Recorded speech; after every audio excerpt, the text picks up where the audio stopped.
नमस्कार, मैं हूं शिव चौबे और आप देख रहे हैं TV9 भारतवर्ष। बीते 12 अगस्त को एक बड़ी घटना होते होते बच गई, जब दृष्टिबाधित उच्चतर माध्यमिक विद्यालय के जो छात्रावास है उस भवन उस कमरे की जो छत है वो भरभरा कर नीचे गिर गई। वो घटना उस समय सुबह सुबह हुई जब एक छात्र है इस पलंग पर सो रहा था। वो कुछ चंद मिनटों पहले ही यहाँ से उठ के गया था, तभी ये जो छत है वो भरभरा कर गिर गई। तो क्या माने कि जो हादसा है वह होते होते बच गया। इस समय हमारे साथ कुछ छात्र हैं, दिव्यांग छात्र हैं, वो मौजूद हैं। हम उनसे ही बात करेंगे कि आखिर ये आप लोग, सबसे पहले बताइए कि आप लोग कहाँ के छात्र हैं, वो कितने हैं आप लोग? सर हम लोग 107 छात्र हैं यहाँ पर, और यहाँ पे 1 to 12 की पढ़ाई होती है और प्रत्येक एक रूम में 6 विद्यार्थी रहते हैं। और वो यही सोच के सोते हैं सर कि अगली सुबह हमारी होगी या नहीं होगी, क्योंकि ये बिल्डिंग बहुत जर्जर हो चुकी है। 60 वर्ष कंप्लीट कर चुकी है बिल्डिंग। ये बताइए कि ये बिल्डिंग है बहुत जर्जर हो चुकी है, लेकिन इसके बावजूद भी आप लोग यहाँ रहने को मजबूर हैं। क्या आप लोगों ने जो अधिकारियों से बात नहीं की कि सर यहाँ बिल्डिंग जर्जर हो गई, आए दिन जो है ऊपर की जो छत है वो गिरने लगती है भरभरा कर? हमने बहुत बार अधिकारियों से लिखित व मौखिक वार्ता की है, यहाँ तक कि एक बार नहीं अनेक बार। वल्लभ भवन में हमारा आवेदन गया हुआ है, लेकिन हमारा विद्यालय प्रशासन, जिला प्रशासन और जो हमारा विभाग है सामाजिक न्याय, वो छात्रों के प्रति हितैषी नहीं है। इस कारण हमें मजबूरन वर्ष इस विद्यालय परिसर में रहना पड़ रहा है, यह ज्ञात होते हुए भी कि यह बिल्डिंग बेहद जर्जर हो चुकी है और इससे कभी न कभी दुर्घटना हो सकती है। अब ये बताइए कि ये घटना कब घटी थी और क्या घटना हुई थी यहाँ पर अभी वर्तमान में? सर एक घटना 12 अगस्त की है, 8:45 बजे की सुबह। हमारे साथी वहाँ पे लेटा हुआ था और चंद मिनटों पहले ही वहाँ से हटा था। अगर वो ना हटता तो आज उसके साथ कुछ भी हो सकता था। उसका नाम तो सत्यकाम है। खैर अभी फिलहाल वो घर गया है, अपने रक्षाबंधन था इसलिए। सर अगर वो ना हटता तो भी, अगर वो घटना का शिकार हो भी जाता तो मुझे नहीं लगता कि शासन को कुछ फ़र्क पड़ने वाला था। क्योंकि सर अगर फ़र्क पड़ता तो हम लोग इतनी बार हड़ताल कर चुके हैं कि हमारी बिल्डिंग का निर्माण कीजिए, लेकिन अभी तक कुछ नहीं हुआ उस पर। और वैसे भी जब हड़ताल से कुछ नहीं हुआ तो एक शिकार हो भी जाता इस दुर्घटना में तो उनका भी वैसे कुछ नहीं बिगड़ रहा था। इतने लोग तो होते हैं डेली, एक और सही, लेकिन जिसका वो पुत्र है, जिस माँ का वो पुत्र है, इनका तो कुछ नहीं जाएगा। उसके ऊपर क्या व्यतीत होगी, उसके घर वालों को कैसा लगेगा?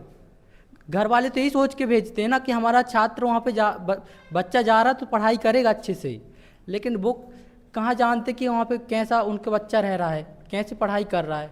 लेकिन वो अपना भविष्य बनाने के लिए रह रहा है, यहाँ पर कर रहा है पढ़ाई।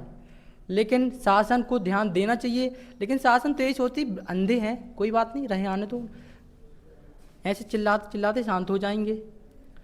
शासन की सोच यही नज़र आ रही सर। तो जब आप लोग रात में सोते हैं, सबसे पहले अपना नाम बताइए। जब सोते हैं तो किस प्रकार का डर लगता है आपको? सर मेरा नाम महावीर तिवारी है सर।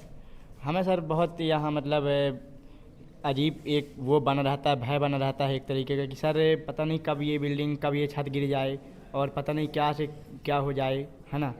इसलिए सर बाकी मजबूरी में हम लोगों को सर सोना पड़ता है। जब रात में आप लोग यहाँ पर आते हैं, इस बिल्डिंग में सोते हैं, तो किस तरह का भय रहता है आप लोगों को में?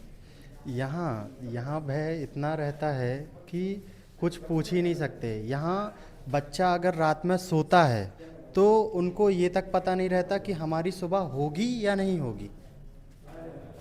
और भी जो छात्र हैं उनसे हम बात करेंगे। आप लोगों को किस तरह डर रहता है यहाँ पर, क्योंकि ये बिल्डिंग जर्जर है और 8 साल पहले इस बिल्डिंग को मतलब जो है जर्जर घोषित कर दिया गया है, लेकिन आप लोग रहने को मजबूर हैं, आखिर क्यों? सर यहाँ पे मजबूर हैं हम लोग सर, क्या कर सकते हैं। हम लोगों ने हड़ताल भी की, बट कुछ फ़र्क नहीं पड़ा यहाँ पे। अब यहाँ पे भय बना रहता है, कल को क्या हो जाए, अब रहने को मजबूर हैं अब। जो दृष्टिबाधित जो स्कूल है, छात्रावास है, यहाँ के जो प्राचार्य हैं वो इस समय मौजूद, हम उनसे ही बात करेंगे। सर आपसे जानेंगे हम, ये बिल्डिंग है जर्जर हो चुकी है, 8 साल पहले इसको PWD विभाग ने जर्जर घोषित कर दिया गया है, लेकिन जो बच्चे हैं, कितने बच्चे हैं यहाँ पर वो, और क्यों आखिर इस स्थिति में रहने को मजबूर हैं यहाँ पर? सर ये बिल्डिंग मैं सुरेश यादव, प्रभारी प्राचार्य। ये बिल्डिंग सन 1975 में यहाँ पर शिफ्ट की गई थी और भूकंपग्रस्त बिल्डिंग भी है ये। तो इसका समय समय पर पीडब्ल्यूडी के द्वारा एस्टीमेट बना करके विभाग को भेजा जाता है। स्वीकृति पश्चात इसका मेंटेनेंस कार्य होता है। 19 में हुआ था और भी हम लोगों ने प्रस्ताव भेजे हैं एस्टीमेट बन के भोपाल।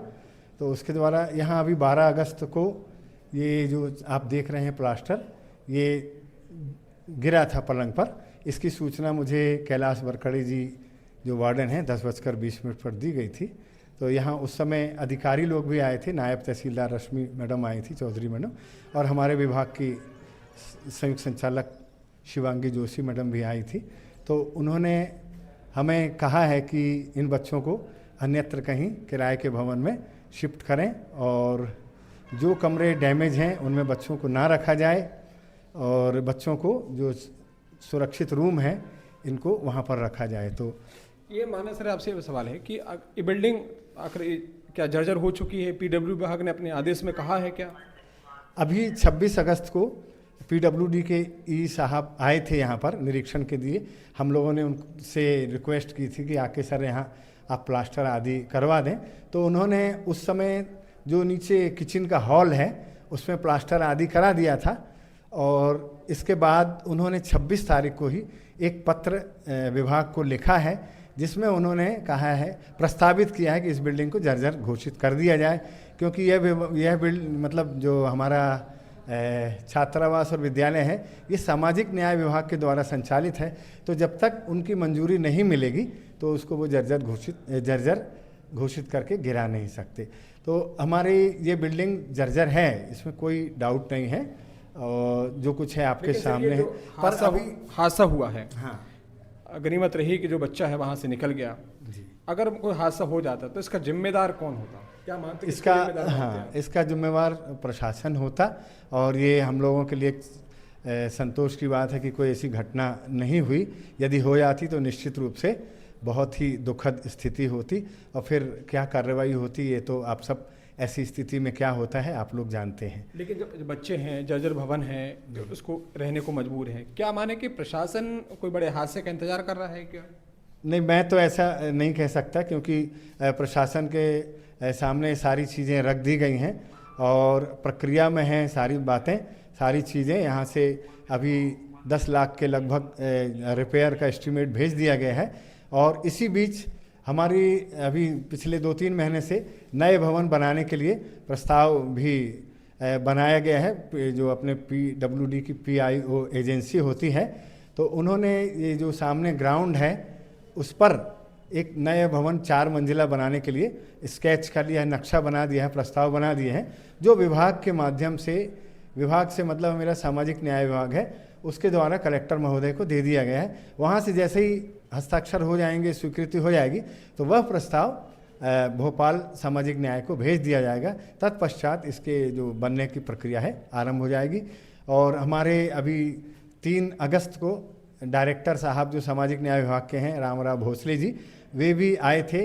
उन्होंने सबसे मुलाकात भी की थी और जो समस्याएं थी उनको विद्यालय से संबंधित सारी समस्याओं से उन्हें अवगत करा दिया था। सर, अंतिम सवाल आपसे यह है कि क्या माने कि जो बच्चे हैं इनको अपना नया छात्रावास, नया भवन कब तक मिल सकता है? कुछ उम्मीद तो हमें करना चाहिए कि जल्दी मिल जाए, लेकिन शासन का कार्य है, प्रक्रिया में है सब और इसके लिए लंबा प्रोसीजर होता है, स्वीकृति होती है विभाग की, उसके बाद पैसे स्वीकृत होते हैं, फिर बिल्डिंग बन जाएगी। लेकिन शासन जो हमारा विभाग है उसकी मंशा ये है कि बिल्कुल शीघ्रता से ये भवन बना दिया जाए, क्योंकि भवन नहीं बनता है और मान लीजिए बिल्डिंग कोलैप्स होती है तो इनको पढ़ने लिखने की इनकी समस्या हो जाएगी। अभी इसी बीच हमें वैकल्पिक व्यवस्था के रूप में हम 2-3 बातों पर कार्यवाही कर रहे हैं। एक तो यहाँ का एस्टीमेट बन के रिपेयर हो जाए और किराए का भवन भी इनको देख रहे हैं। बच्चों से भी बातचीत की गई थी तो कुछ जो अच्छे रूम हैं यहाँ पर हम लोग क्लास लगाएंगे और बाहर आसपास कोई बिल्डिंग देखने का प्रयास कर रहे हैं कि अशासकीय भवन मिल जाए तो इन बच्चों को शिफ्ट करके रोज़ कक्षाओं के लिए यहाँ लाया जा सके। कुल मिलाकर कहा जाए कि जो बच्चे हैं अभी इसी बिल्डिंग में रहेंगे, वो जब तक उनको नया भवन नहीं मिल जाता है कुल मिलाकर अब देखना यह होगा कि जो बच्चे हैं यहाँ पर, जो तमाम बच्चे यहाँ पर रह रहे हैं, उनको नया भवन कब तक मिल पाता है। शिव चौबे, TV9 भारत वर्ष, जबलपुर, मध्य प्रदेश।